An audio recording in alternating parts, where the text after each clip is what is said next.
The test is in 4 parts: Part 1, Part 2, Part 3, and Part 4. Now look at Part 1. You will hear two students talking about university clubs and societies. First, in the exam, you will have 20 seconds to look at questions 1 to 7.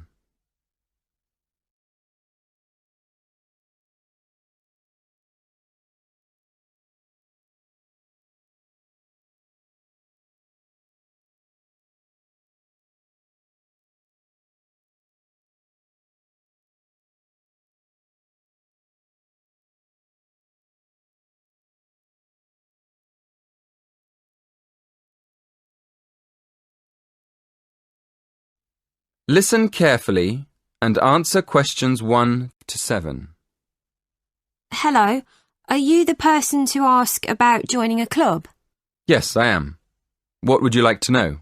Well, I'm interested in several things, but I'd like to know more about the different clubs and how much they cost. I'm looking for a small club that's not too expensive. OK. Have a look at this table. You can see the names of the clubs, the fees, and the number of members. I'm afraid they aren't in any order. If you look at the top of the list, the first club is table tennis. That's one of our new clubs. Oh, right. So the table tennis club costs £20. That's quite expensive. Yes, it is a bit expensive. The cross-country cycling club is cheaper, though. Membership fees are only £15, but on the other hand, it's got 100 members. The film and drama club costs a lot, doesn't it? Yes, £50 is a lot, and that's probably why it only has 12 members. Is there any other club you think looks interesting? Look at the next one, street dance. Have you ever done any street dance? No, I haven't really. It's the cheapest. It only costs £5. OK. Shall we start with your interests? What do you like doing best? Well, I like photography. I've got a professional camera, so I take it quite seriously. But I can't really imagine belonging to a club to take photographs. I usually go on long walks on my own and take photos. So I like photography, but I wouldn't want to join a club to do it. OK. So what else do you like doing? Running? Oh no, not running. I like walking, but I hate running. I'm afraid the running club isn't for me, or the cycling club. And film and drama? No, it's far too expensive. But I do like yoga. I've practiced yoga on and off for years. How many members does the yoga club have? It's always a small group. A lot of people sign up at the beginning of term, but they stop going after a few weeks. So they're left with a few regular members every year. That sounds good. I think I'd like to join the yoga club. And what about the contemporary dance club? Is it expensive? Contemporary dance? No, it's not expensive. £10 for the term. Do you like dance? Well, I've never tried contemporary dance, but I do like jazz and tap dance. How often does the group meet? Before you hear the rest of the conversation, in the exam, you will have 20 seconds to look at questions 8 to 10.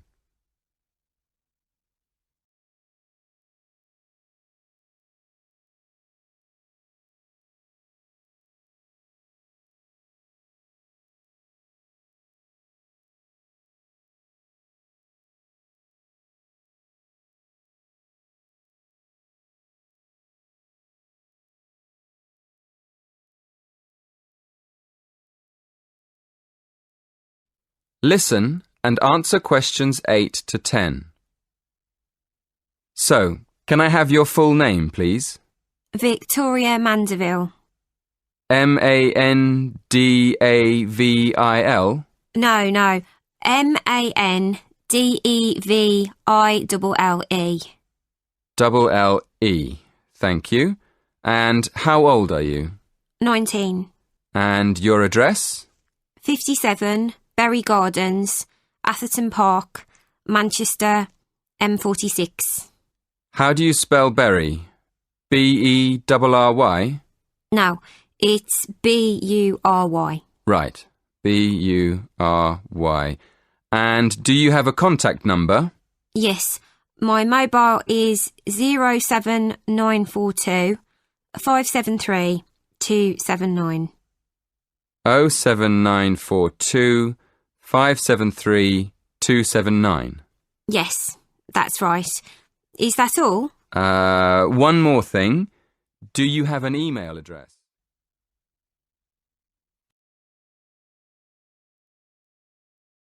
That is the end of part 1. You now have half a minute to check your answers.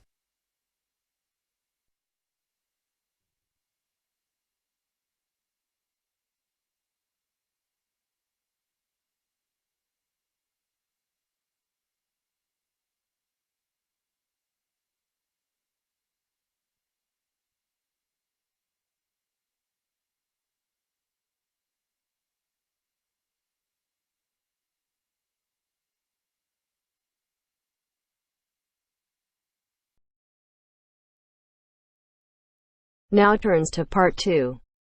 Part 2. You will hear a talk about safety in different regions.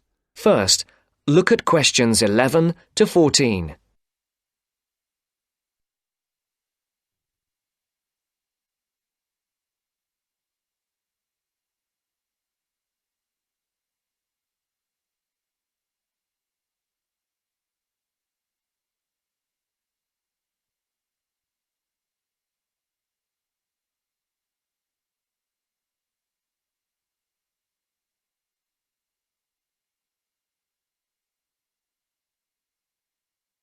Listen carefully.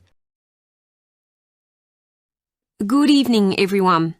It's great to be here to talk to you about staying safe on holiday. Before I came this evening, I did a little research on where students like to go for their holidays and came up with 2 different regions, Latin America and India. So, I've been looking at the crime figures for both areas, and I thought I'd start by talking a bit about that. Then I'll give you some advice about how to avoid becoming a victim of crime. Okay, first of all, let's look at what kinds of crime are committed most in different regions.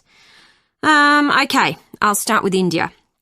Generally, India isn't thought of as a dangerous place for individuals, but there has been an increase in handbag theft in recent years.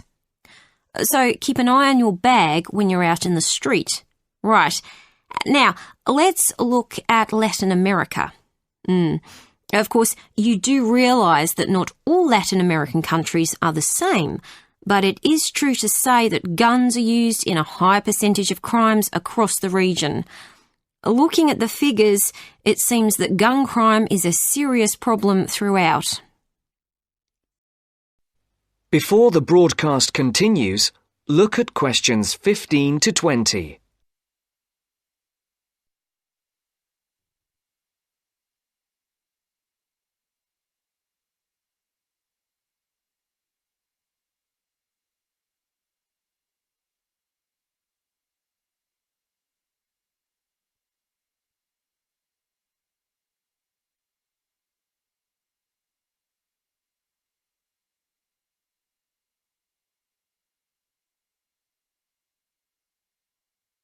You will now listen to the second part of the talk. I can see some of you are thinking that it all sounds rather dangerous, but I know lots of people who've been there and had a really great time. They followed advice from the authorities, like making sure they didn't wear expensive jewellery in the street. And I'd certainly advise anyone travelling to Latin America to do the same. Another thing you should be careful of is not to go to lonely places at night. But of course, that's the same anywhere. But I must say, you do have to be very careful in some parts of Latin America when you take your money out of a cash machine. Sometimes you find that thieves stand very close to people at cash machines and take their money as it comes out. Okay, so now I'll finish by talking a little bit about India. I've actually been to India, and I didn't have any feeling that it was dangerous at all. First of all, I went on an organised tour with a group of people. This is definitely the best way to go because it's so much safer. I mean, I didn't go anywhere without the group, and we had a tour guide who spoke the local language and knew the area. In fact, I remember now, she warned us not to go off with strangers, even if they seem nice and friendly. But again, you wouldn't do that at home either, would you?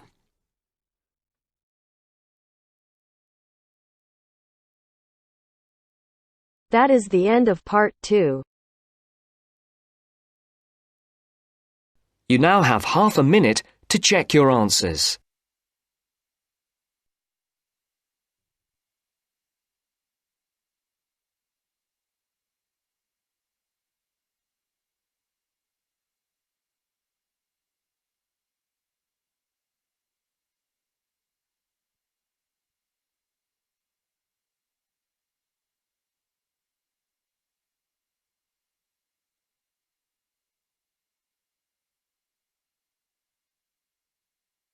Now turns to part 3. Part 3. You will hear a conversation between two people who are about to share a project at work. First, you have some time to look at questions 21 to 25.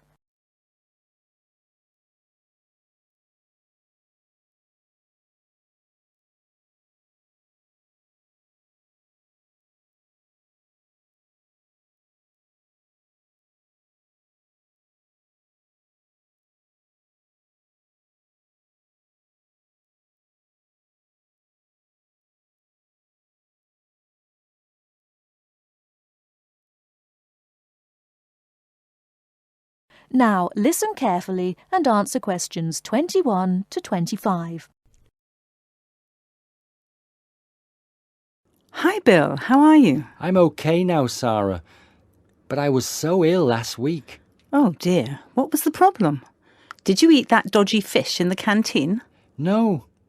At first, I thought it was a cold, but then my head started hurting and my eyes started to go blurry. Oh, I'm so sorry. That sounds serious. Yeah, it's okay actually. I went to the doctor and he diagnosed me with a migraine. He gave me some medicine and I'm starting to feel much better. Oh, I'm glad to hear that. Well, I'm also glad you're in today because we have to work on a new project together. Oh, are we in the same section? No, it's just us. No one else.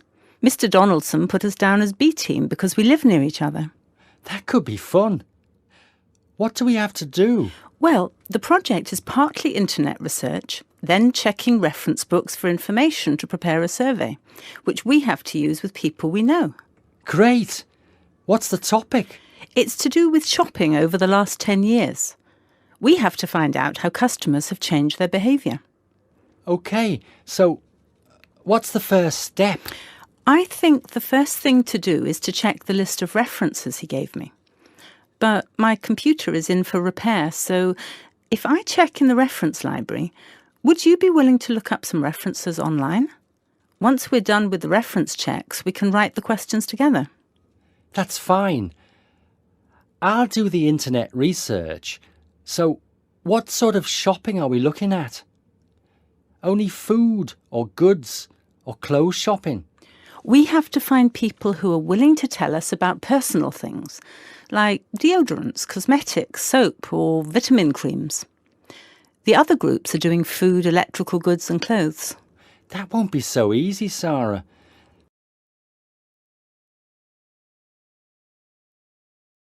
Before you hear the rest of the talk, you have some time to look at questions 26 to 30.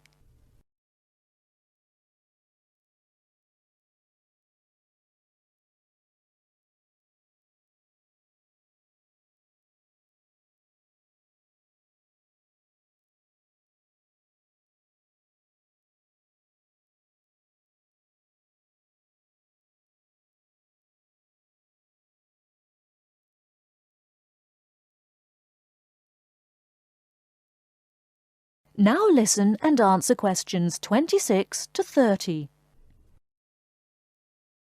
People might think those things are a bit private. Yes, I thought about that. I'll ask the women and you can ask the men. That should work okay. Well, if you think so. Give me the list of references then. Sorry, I left them in my other bag at Joseph's house. I'll get them for you tomorrow. OK. Well then, this afternoon, I think I'll catch up on the notes from last week. Can you help me, or are you busy? I've made you a copy of my notes already to save you time. Here you are. Wow, thanks, Sarah. That's so thoughtful. Well, since there's nothing for us to do right now, shall we go for lunch? Well, actually, I'll have to catch you later. I have to go to a meeting this afternoon. Can I phone you tonight to arrange when to meet? No, sorry. I have a date. Can we meet in the laboratory for the first class tomorrow? I'm not sure because I have to go to the library to collect some books. What about meeting there at lunchtime? Do you mean in the lab? Yes. OK. See you in the laboratory tomorrow at noon then. Sounds like we have a lot of work to do.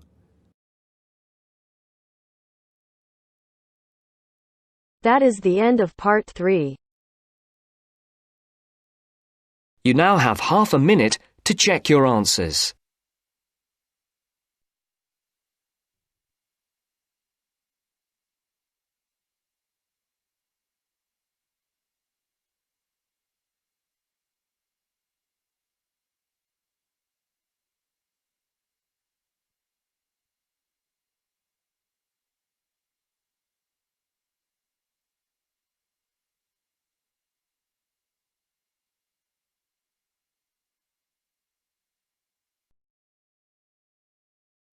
Now turns to part 4. Part 4. You will hear an orientation lecture on sports therapy. First, you have some time to look at questions 31 to 40.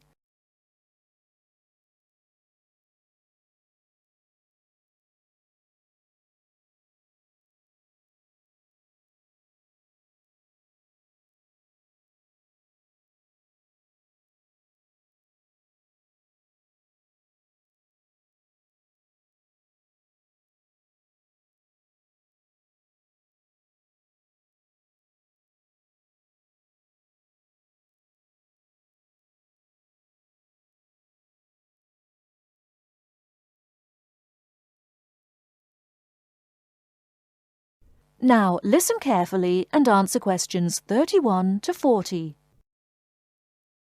Good morning and welcome to the university's Open Day and to our lecture on sports therapy. There are 2 good reasons to be here. Firstly, you will experience what a university lecture is like, so take out your notebook and pen. And secondly, you will find out about the sports therapy programme. OK. So what does a sports therapy programme involve? Everybody in today's society knows the impact sport, health and fitness makes on the population's physical and mental health. Studying at Kent will develop your understanding of the ideas and issues within the sports therapy, health and fitness industries. Sports therapy is one of the fastest growing careers within the sports sector. The programme teaches you all the specialist knowledge you need in order to work within these industries. This includes scientific aspects such as anatomy and physiology and sports psychology. You learn how to design training programmes and lifestyle profiles for a range of clients and to understand the role of sports promotion and event management. The degree also covers the treatment and prevention of sporting injuries and the importance of referral programmes. There will be a full description of these subjects for you available at the door when you leave this lecture. Now, just to talk a little about teaching and assessment. The programme involves taking part in and designing practical sports sessions, lectures, small group seminars and private study. On average, you have 6 lectures, 3 practical sessions, and a 1-hour-long seminar per week. And you also spend additional time developing your coaching and theoretical knowledge in real-life situations. At Stage 1, The first half of the year is assessed by 100% coursework and observed assessments. A majority of the modules also have written exams within the final half of the year, with the rest practically assessed. Stage 2 and 3 assessment varies from 100% coursework to a combination of examination and coursework, usually in the ratio 50-50, 60-40, or 80-20. You're probably wondering what career paths you can take once you've completed this degree. Well, careers can vary from employment in health and fitness clubs, sports injury clinics, sports development within local authorities, or with national governing bodies of sport, working in community leisure or sports attractions, self-employed personal trainer or sports therapist. There are some requirements you need to fulfill to enter this course.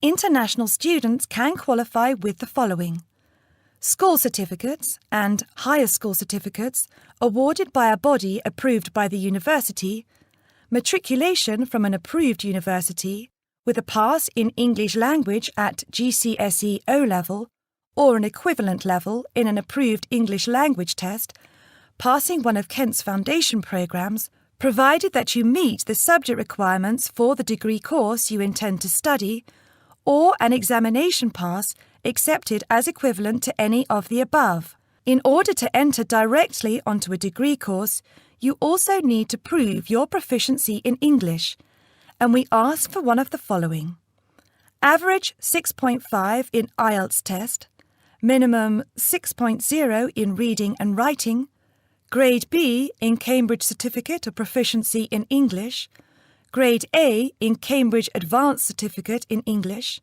a pass overall in the JMB/NEAB test in English for overseas students, with at least B in writing, reading and speaking modules, a TOEFL score of at least 580 written test or 237 computer test. If you haven't yet reached those standards, Kent runs a foundation course for international students, which gives you a year's academic and language training before you begin on your degree. Right, that's about it. Any questions? That is the end of part 4. You now have half a minute to check your answers.